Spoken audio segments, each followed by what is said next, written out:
Welcome to all to A&T Law World.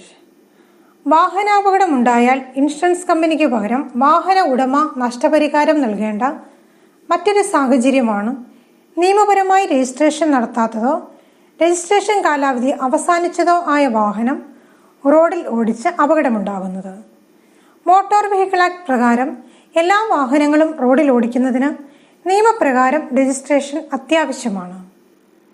എന്നാൽ ചില സാഹചര്യങ്ങളിൽ വാഹനം നിയമപരമായി രജിസ്ട്രേഷൻ നടത്തുന്നതിന് മുൻപും രജിസ്ട്രേഷൻ കാലാവധി അവസാനിച്ചതിന് ശേഷവും അപകടങ്ങൾ സംഭവിക്കാറുണ്ട്. ഇപ്രകാരം സംഭവിച്ചാൽ അത് MV ആക്ടിൻ്റെ വയലേഷനും ഇൻഷുറൻസ് കമ്പനിയുടെ ടേംസ് ആൻഡ് കണ്ടീഷൻ്റെ വയലേഷനുമാണ്.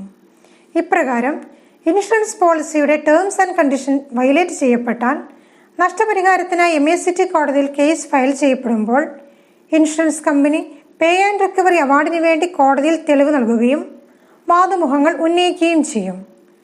മുൻ വീഡിയോകളിലൂടെ നാം മനസ്സിലാക്കിയതുപോലെ വാഹന ഉടമ കോടതിയിൽ ഹാജരായി തെളിവ് നൽകിയില്ലെങ്കിൽ ഉടമയ്ക്കെതിരെ കോടതി പേ ആൻഡ് റിക്കവറി അവാർഡ് പാസ്സാക്കുകയും ചെയ്യുന്നതാണ്.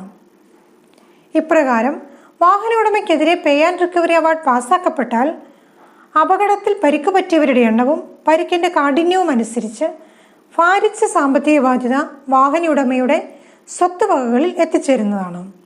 അപ്രകാരം സംഭവിക്കാതിരിക്കണമെങ്കിൽ യഥാസമയം കോടതിയിൽ ഹാജരായി കേസ് നടത്തേണ്ടതാണ്. Thank you for watching this video.